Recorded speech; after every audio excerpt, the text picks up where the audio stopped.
use to solve. What are some of the, common use cases that you see that pretty much come to mind?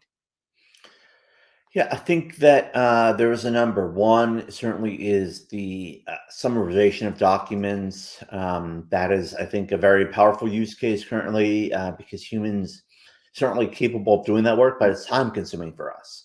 And for an AI solution, it's incredibly easy because it's just data.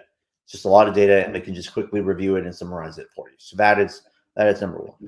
Number two, I think, is um, brainstorming, coming up with ideas, outlining a potential process, and then you're able to iterate on it and improve it. I think that's another powerful use case because we often can think about processes, but again, these tools, you provide it with an input and it can just run with that input and do that pretty quickly.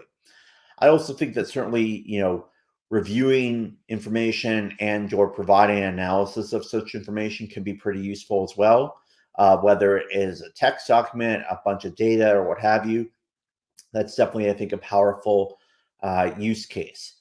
Um, I will also say, sort of as corollary, that while these are powerful use cases, one that I think people use AI for fairly often right now, and it's not necessarily the best use case, is sort of writing something as your own.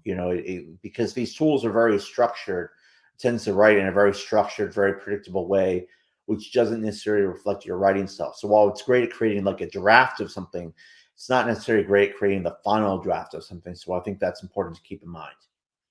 Mm. Perfect. That's awesome.